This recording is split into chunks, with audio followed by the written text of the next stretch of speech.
Doutora Isabela, como é que você está vendo, Isabela, a questão toda das mães dentro e fora de consultório? Primeiro, eu quero agradecer a oportunidade de estar aqui e também de trabalhar na casa.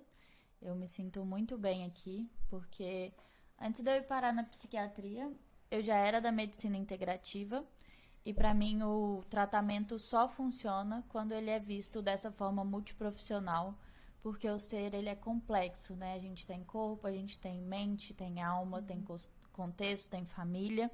E hoje eu quero que a gente traga esse olhar para a mãe, né?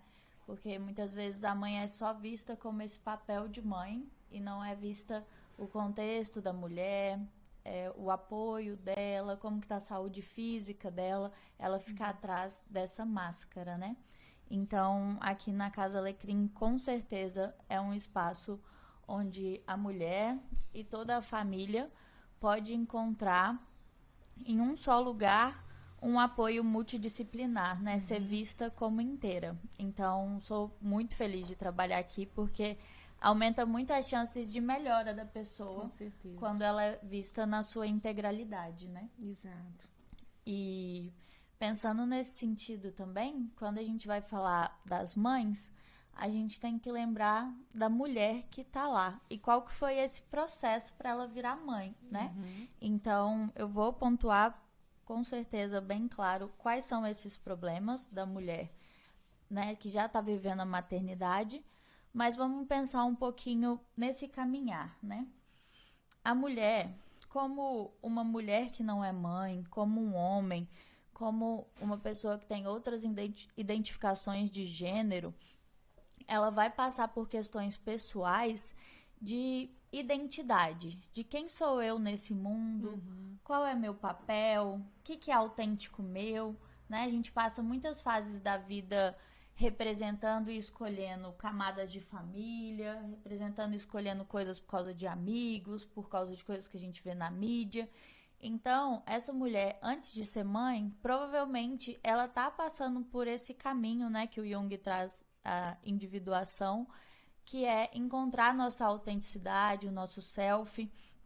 Então, muitas vezes, na hora que a mulher engravida, ela não tem bem definido quais são os gostos dela, quais são os medos dela, e ela vai para essa nova fase da vida, para esse novo personagem, às vezes sem ter bons fundamentos de autoconhecimento, Sim. né? Então, o autoconhecimento ele é necessário em todas as fases e às vezes ele não foi bem estabelecido antes da mulher já interpretar e viver outro papel tão intenso quanto a maternidade, né? E aí chega a gravidez. Será que essa gravidez foi desejada ou não? Muitas vezes isso não é conversado com a mulher. Deus quis, é um presente divino, A sociedade cobra. sim, é uma coisa boa, tem que ficar feliz porque é um presente, é bênção, mas muitas vezes não. Muitas vezes foi indesejada. A gente tem muitos conflitos com o pai da criança, né? Com essa falta de apoio da família. E tudo que a mulher viver ali na gravidez, tanto ela quanto a criança vão sentir e vai ter reverberações ao longo da vida. Então, muitas vezes, processos de adoecimento mental começaram ou antes ou no período de gravidez. Sim. E eu considero uma das partes mais importantes do tratamento é a gente achar as causas. Inclusive, eu sempre falo, não sou médica de consequência, eu sou médica de causa. Porque tem muitos médicos por aí que só dão medicações para abafar aquela consequência. Exato. Né? E quando a gente traz um olhar terapêutico, a gente vai buscar as raízes para a gente realmente ter mudanças mais efetivas, né? Sim. E aí, essa gravidez também, a gente vai ter alterações hormonais muito intensas. Então, a gente estava brincando aqui como seria ser homem e ter hormônios constantes, né? Porque para nós mulheres, a variação... É altos e baixos. E é muito alto e muito baixo. A gente tem uma amplitude de sentimentos, né? De disposição, de energia, de fome. Tudo altera no corpo da mulher através de micromudanças de hormônio. E na gravidez a gente vai ter uma mudança hormonal gigantesca. Então, essa mulher precisa ser olhada com um olhar especial. Tanto pela parte física, que está passando isso, os órgãos mudando, quantidade de sangue, a quantidade de energia, tudo vai mudar naquele corpo da mulher. A imunidade dela cai. Eu uso umas palavras, às vezes, consideradas pejorativas, mas eu gosto para trazer a ideia do processo, né? Então, o bebê no corpo da mulher, ele é um parasita. Porque ele é um corpo estranho. Que aquele corpo ali vai ter que abaixar a defesa para poder lidar com aquele corpo estranho, que tem um material genético diferente do corpo da mulher. Vai ter que aumentar a concentração, o volume de sangue, o posicionamento dos órgãos, né? Vai empurrar a bexiga, vai empurrar o estômago, não vai conseguir dormir como dormia. Então, são muitas mudanças, muito intensas, pra gente romantizar de ai, que lindo, vai ser mãe, vai ficar tudo bem. Ai, que... Não, gente, tá acontecendo muitas coisas com a mulher. E normalmente ela passa por isso de forma silenciosa, né? Porque tem essa romantização da sociedade, que ser mãe é lindo, é divino e um dom. Mas, como qualquer trabalho, como qualquer coisa que a gente se dispõe a fazer, vai ter as sombras, vai ter a dificuldade daquilo, né?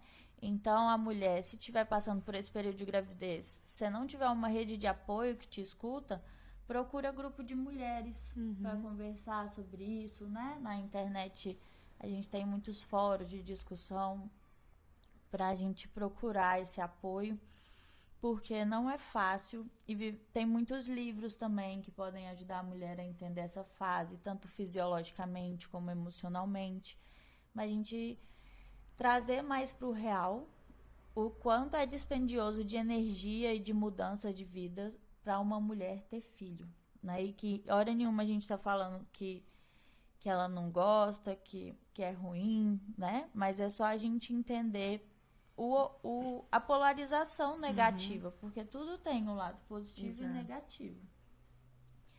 E então, nessa gravidez, a gente vai trabalhar principalmente a compreensão da mulher sobre esse processo e dos familiares, do pai e da mãe, da própria mãe, né? Da própria mulher, como que ela tá de saúde também, porque é um período mais fácil, né? De aparecer doenças. Suscetível. Então, suscetível. Uma diabetes gestacional, uma hipertensão gestacional, ou abrir outros quadros, né? Tem a questão da saúde da criança também. Então, é um período que precisa de mais atenção para isso. Não é só mais um momento, sabe? E, então, vem o nascimento da mãe. E uma crítica que eu tenho. Nasce a mãe, mas não morre a mulher. Às vezes parece que nasce a mãe morrendo a mulher que estava previamente. Mas não, vão as duas juntas ali. Porque essa mulher, como a gente... naquele vídeo, né? A árvore do selfie. A mulher, ela vai interpretar o papel de mãe, mas ela também, provavelmente ou não, né? Vai interpretar o papel de profissional, o de amiga, o de filha. Então, a gente tem espaço para cada pedaço nosso, né? Que compõe o todo. Então, essa mulher vai ter uma quebra na identidade, mas isso não deve significar, às vezes significa, que morreu a mulher, o ser que estava ali antes de desempenhar esse papel. Né? Ver que, por exemplo, tem várias coisas instintivas, né? O amamentar, o proteger, mas tem muitas coisas que devem ser aprendidas. Por exemplo, a forma correta de limpar o umbigo, a forma correta de limpar o nariz, a forma correta do bebê dormir para não engasgar. Então, nem tudo é instintivo. E muitas vezes essa mulher está perdida, até no próprio instinto ou na falta do conhecimento, né? E muita gente falando também na cabeça dela, né? Verdade. Ainda tem esse agravante aí, que todo mundo sabe o que é o melhor pro neném dela, né? Porque já passou ali aos trancos e barrancos também. E tem algumas projeções, então É um momento que ela ainda é sobrecarregada com essa informação de fora, que nem sempre é a correta, né? Sim. No senso comum, a gente tem muita sabedoria, né? O pessoal da ciência, às vezes, desfaz um pouco do senso comum.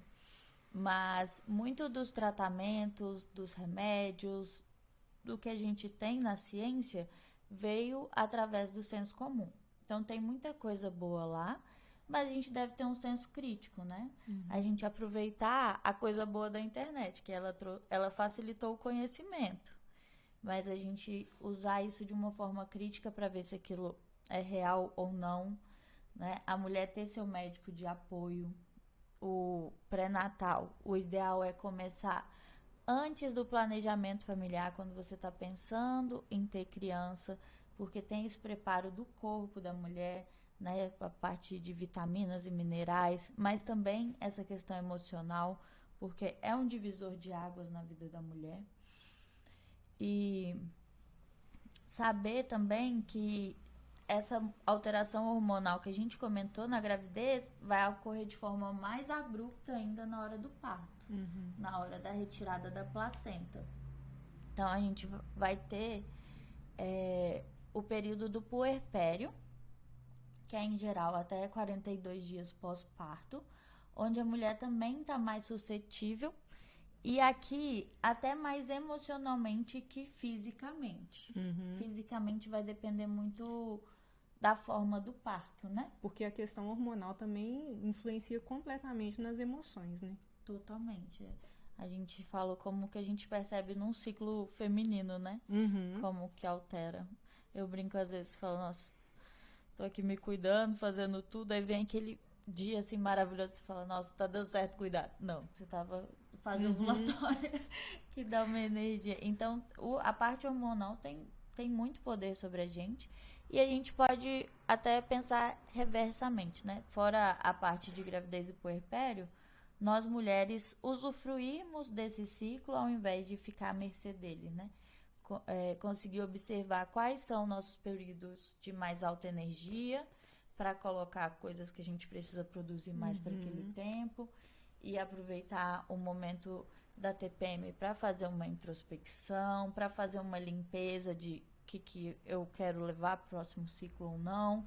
Então, dá pra gente usar disso, mas os hormônios têm papéis inenarráveis. Você acha que é por isso que às vezes não consegue ter uma rotina assim constante, né? Por causa nessa vai e volta, né? De hormonal e tal, essa baixa e essa alta de hormônios.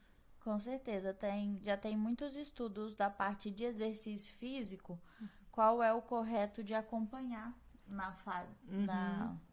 fase do ciclo da mulher, né? Qual que é a hora de colocar mais força, qual é a hora de fazer o aeróbico, qual é a hora de reduzir a carga. Então, tudo isso vai mudar a disposição da mulher. E, novamente, eu falo isso. É a gente observar isso para falar, opa... E sem cobrança. Sem cobrança, mas seguir o próprio fluxo da vida, né? Com menos resistência. Pra gente conseguir usar daquele fluxo de água. Se a água tá mais enérgica, então vamos usar para fazer atividades que estavam ali... paradas, e você precisa finalizar, precisa fazer, e ao mesmo tempo o dia que tá sem energia, aproveita para descansar, porque se você se forçar, você não vai conseguir fazer, né? Se respeitar e usar disso a favor e não contra, porque já partindo do ponto de que nós somos cíclicas, os hormônios influenciam muito. Então, a partir do que eu já estou sentindo e não do que eu gostaria de sentir, o que eu posso fazer com isso, né? E aí vem críticas da sociedade moderna não respeitando o ciclo feminino, né? Aqui a gente sabe qual lua tá, mas normalmente as pessoas não sabem nem em qual lua tá, né? Em como que tá esse ciclo interno e o externo de lua. E pode cair numa frustração também, né? Que aí é outro problema, né? Sim, que é entra nessa crise de identidade, né? A gente tá muito no ideal, e aí com as redes sociais, o excesso de comparação em quem eu gostaria de ser e não em quem eu dou conta. E isso é uma coisa muito forte nas mães. Tanto a crise de identidade, de não saber quem é, além do papel de mãe, quanto essa busca por ser a mãe perfeita, né? Sendo que a gente não consegue ser nem a mulher, nem a profissional, nem a companheira. Nenhum dos personagens a gente vai realizar com perfeição. E a mulher se coloca nesse lugar de tentar ser a mãe perfeita por uma pressão social, né? Interna e social. E ainda quer ser a mulher perfeita também. Então, quer tá com a parte de aparência, ok, casamento, ok, profissão, ok. Ok não, né? Está muito bem em todas as partes. E não tem como a gente ter 100% em várias atividades. Para você conseguir 100% em uma atividade já é difícil e provavelmente tua dedicação vai ser exclusiva. A gente pode pensar, tipo, um atleta de alto rendimento. Ele não faz muitos outros personagens, né? Exato. A nível olímpico. Foco ali. Toda a né? dedicação. Toda a dedicação. Então, a gente pensar que até a mãe que tá em casa só cuidando dos filhos, vai ser muito difícil atingir um 100%, porque a perfeição, ela nem existe. Então, é uma ilusão que consome muito, né? E eu sempre falo que nasce uma mãe, nasce uma culpa. Porque sempre vai ter a culpa de não estar dando conta dos filhos 100%, porque não existe 100%, e não estar dando conta dela 100%. Então, é a mulher administrar a culpa. Entre a culpa pessoal de larguei minha vida pela minha família, que é uma culpa muito pesada e costuma trazer doenças, né? Porque a gente vai trazer que o foco da saúde, né? De uma boa saúde mental, física, é a gente fazer esse autocuidado. Sim. Ou senão a mulher vai estar com a culpa de estar cuidando dela, estar cuidando da profissão dela e não estar fazendo tudo que poderia pelos filhos. Então, é muito pessoal isso, né? Às vezes a mulher pode ter um momento que ela é mais família, às vezes profissão, às vezes ela pode fazer junto. E aqui é um dos pontos principais da necessidade de uma terapia, né? Sim. De um acompanhamento. Sim. E a gente tem diversas formas de terapia. Para a mulher entender o que é autêntico dela. Tipo, o meu autêntico é que eu quero ser mãe, mas eu quero continuar trabalhando. Meu autêntico é que agora minha carreira está num ponto muito crítico e se eu investir os próximos 5 anos, depois eu consigo me dedicar mais à mãe. Então, os primeiros 5 anos da criança estou mais ausente. É muito delicado, né, gente? É muito pessoal, na verdade. É mais pessoal que delicado. Porque é uma vozinha interna que sussurra, né? Essa da alma. E a gente tem que abaixar esses volumes, por exemplo, das pessoas de fora, falando o que é o certo, o que é o errado. Então, é mais num espaço de terapia mesmo, né? De autoconhecimento, de uma escrita terapêutica, de um psicólogo, do acompanhamento na psiquiatria, que a gente vai olhar isso, para poder a mulher perceber o que ela quer genuinamente, porque só assim ela vai estar bem. E quais os sinais, né, dessa questão toda de saúde mental no físico da mulher? No físico? Tá. Primeiro eu vou só pontuar da parte do puerpério, que é muito importante. A gente tem 3 transtornos mentais mais comuns nessa fase do pós-parto. Então tem o baby blues, que é uma tristeza, né?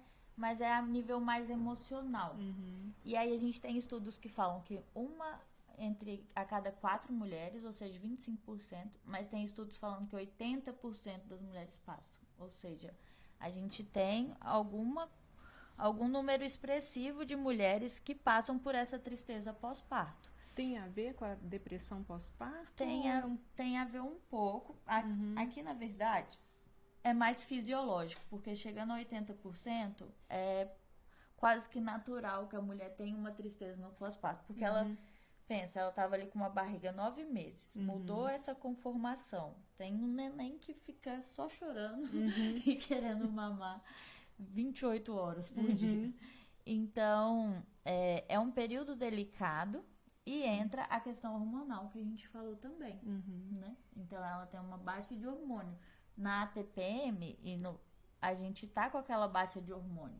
Então, Sim. seria uma TPM da gravidez. Caiu os hormônios todos de uma vez na hora que tirou a placenta, né? Então, esse baby blues pode chegar até 80% das mulheres. É muito expressivo, gente. 80% tipo, isso precisa ser conversado. Isso não é um tabu, isso não é só às vezes. A maioria das mulheres vai ter um período de extrema tristeza após o parto. E aí entra essa crítica novamente que o pessoal vem. Ai, que lindo, ai, tá feliz. Não, por que você não tá bem? Ah, não, vai dar tudo... Não, então, a gente tem muito cuidado também quando nós estivermos perto de mulheres grávidas em pós-parto e mães em geral, né? A gente aumentar a nossa sensibilidade às mães, acharem que elas são um presente de Deus que é obrigado a cuidar da sociedade toda e que não é visto, né? E aí o baby blues, então, ele dura em média até o 10º dia do pós-parto. Passando do 10º dia, essa tristeza tá ainda muito intensa, né? Já tá entrando numa apatia daquilo que não quer mais comer, não quer tomar banho. Começou após o 10º dia ter alterações do comportamento, que é uma coisa que marca bastante na psiquiatria, né? Pra gente saber o quanto aquilo é um transtorno ou não. Porque tristeza é comum. Agora, quando vai ser um transtorno? Quando tá alterando o meu sono. Então, no caso da mulher, o bebê... Na hora que o bebê dorme, ela não consegue dormir. Que o normal é o bebê dormir e a mulher desligar, né? Nem dormir. Então, não tá conseguindo dormir nas horas que tem oportunidade, não tá se alimentando, não quer tomar banho, não quer sair, não quer sair assim, né? Claro que vai ter o movimento ali da casa. Mas ela tá se negando a fazer as coisas que fazia antes. E principalmente o autocuidado, uma depressão, provável depressão pós-parto. Isso também no não pós-parto. A tristeza, ela existe. Agora, começou a impactar em isolamento social, alteração de apetite, alteração de sono, oscilações de humor muito bruscas, né? Tá impactando ali na qualidade do trabalho. Aí a gente tá começando a falar de transtorno mental. E aí uma coisa que aí já é uma emergência psiquiátrica, que aí não é para ficar em casa vendo se vai melhorar, é a psicose puerperal, que já é mais rara, mas também é muito comum de ser acontecida e muitas vezes não é vista por uma desinformação geral, né? Por uma falta de preparo não só das famílias, mas dos médicos também. Não é falado muito no meio médico sobre a psicose puerperal e é uma coisa que coloca a mãe e a criança em risco. Porque a psicose é quando a pessoa começa a descolar da realidade, né? Ela fica fixa numa ideia ali que só ela tá vendo e no caso da psicose puerperal vai envolver muito esse cuidado com a criança. Então, ou uma superproteção extrema de ninguém pode encostar e ela começa a ficar com um olhar assim mais distante, sabe? E muito fixa naquela ideia de ninguém pode encostar no meu bebê, e às vezes ela começa a apertar esse bebê, sufocando nessa superproteção. Ou o contrário também, vai entrar num desleixo com o bebê tá chorando com fome e ela tá ali também desconectada da realidade do bebê e às vezes se esquece dessa criança, né? Esquece dela, esquece da criança. Então, é um período que precisa de muita observação. É um período que normalmente as mulheres passam por isso sozinhas, né? Porque normalmente no 10º dia o homem já tá voltando pro trabalho e às vezes nem nesses 10 dias em casa ele prestou um auxílio à altura. Então, é um momento de muita vigilância, porque às vezes a depressão, a ansiedade iniciaram nesse puerpério, iniciaram nessa gravidez e tá se estendendo. Vai indo. E, gente, não é muito comum uma pessoa estar em depressão há 20 anos, estar num transtorno de ansiedade há 20 anos, porque a gente se adapta a tudo. Sim. Adapta a viver no Alasca, no México, adapta a viver triste, adapta a viver bem, adapta a viver na miséria. Então, o ser humano tem uma capacidade de se adaptar, né? Eu uso muito o termo do piloto automático. Tem alguma hora ali que a gente se adapta, então a gente tem que estar sempre com um senso crítico do bem-estar mesmo, daquela vozinha interna de tô bem ou não tô bem aqui, né? Porque é muito sutil, assim.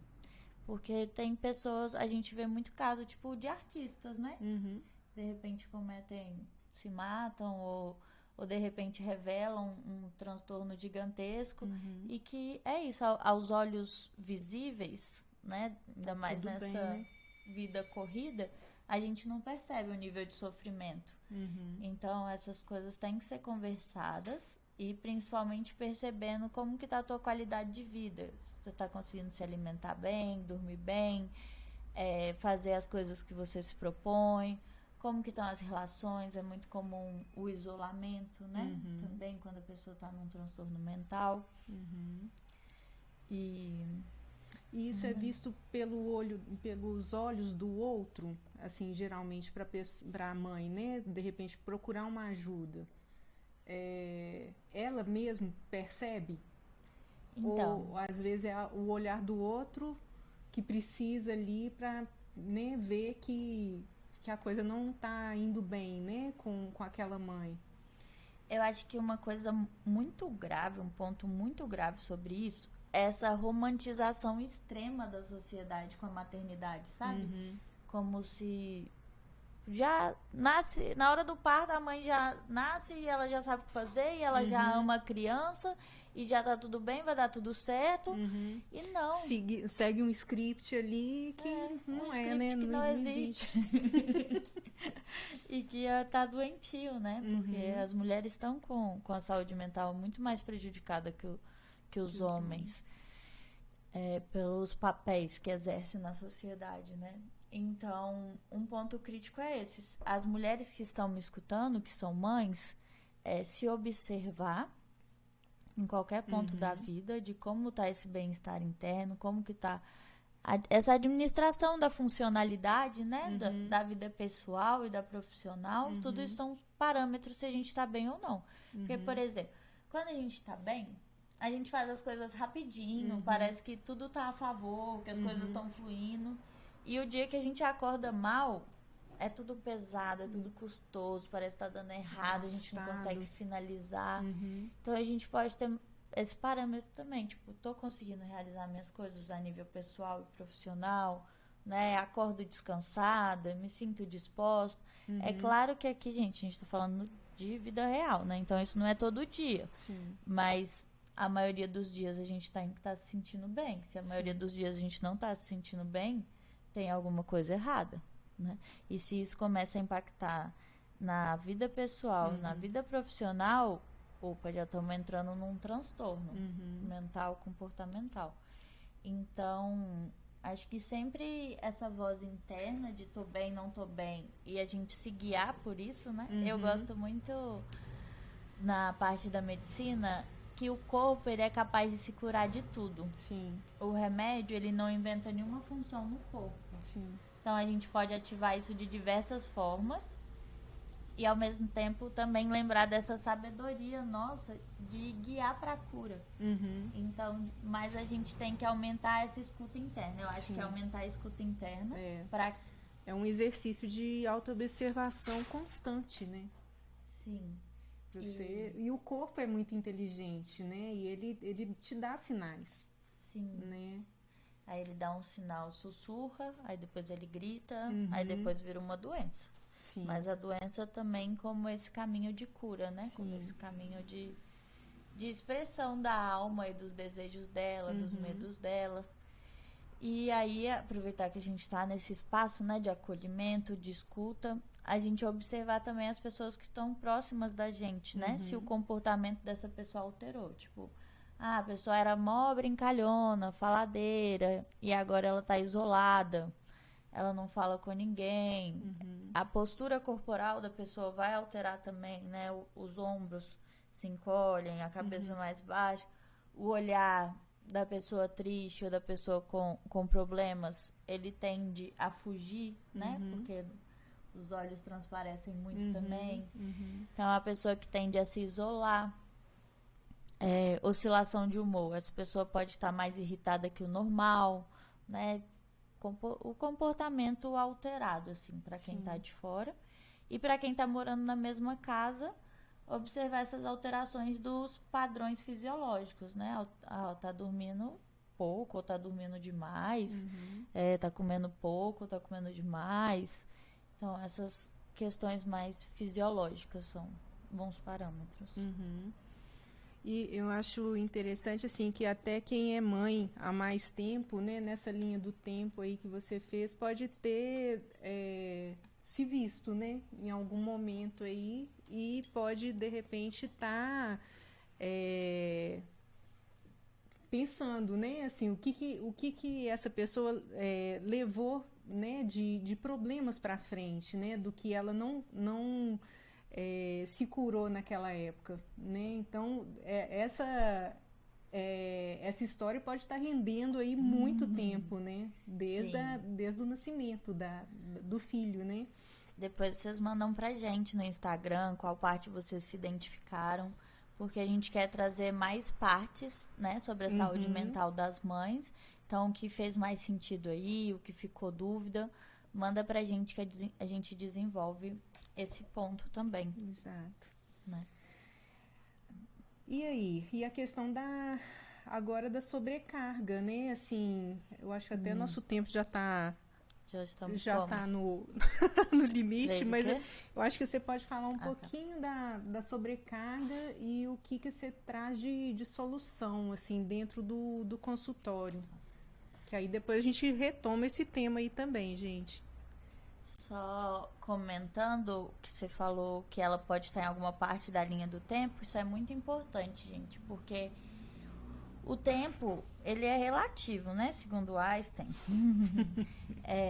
E aí ele passa de diferentes formas. Uma crítica que eu tô trazendo bastante é o tempo da internet é um, o da vida é outro. Porque, tipo, o tempo de resposta é só digitar. Mas o da vida é eu parar pra olhar, pra responder aquilo. Não é só eu vi e já respondi. Às vezes eu preciso elaborar aquela resposta. Sim. Sendo bem prático aqui com o WhatsApp, né?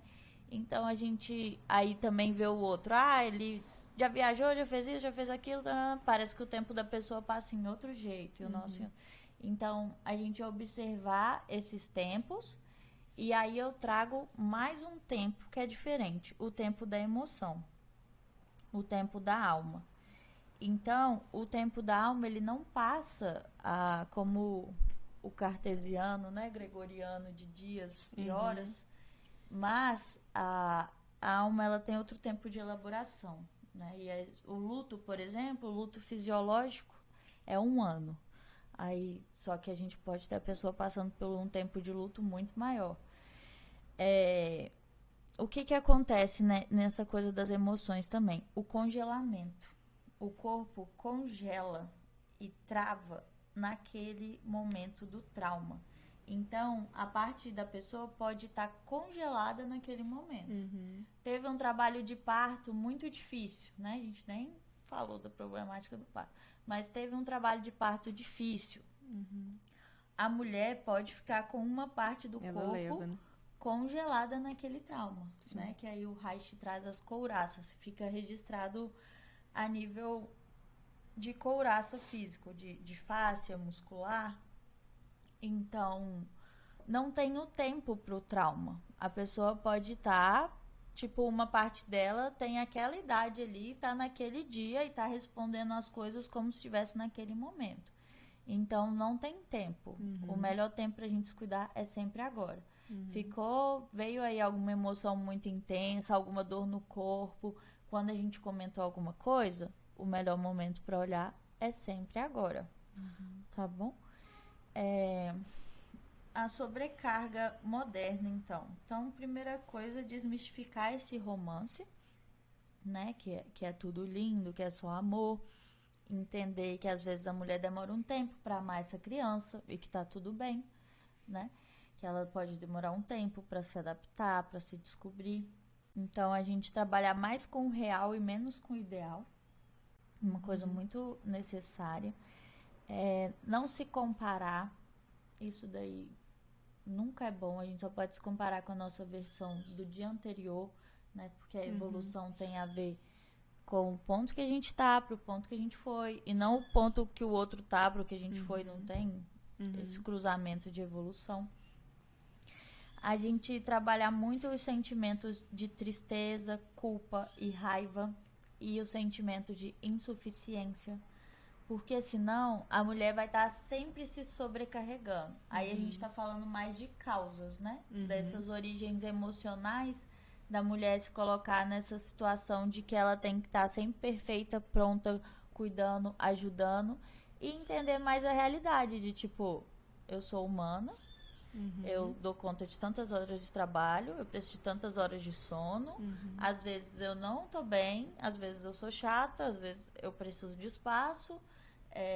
Entendeu? A gente trabalhar mais com a realidade, menos com o ideal, e mais com a realidade de, tipo, tem uma mulher atrás da mãe. Não só a realidade da mãe, mas sim de uma mulher que também precisa de se cuidar, precisa encontrar amigas, que precisa cuidar do corpo, né? Que tem, a maioria das mulheres atualmente já tem a profissão.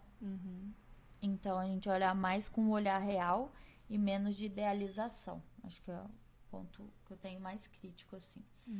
Então, a gente trabalhar também com o conceito da mãe ser um bom suficiente e não perfeita. Um bom suficiente já é perfeito. Com certeza. E o perfeito, ele não existe.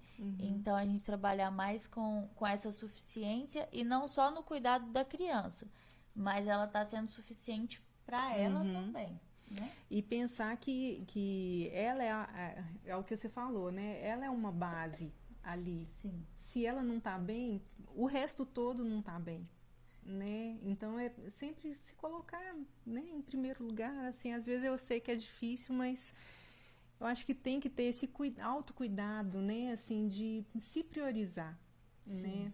Para a família caminhar bem também, né?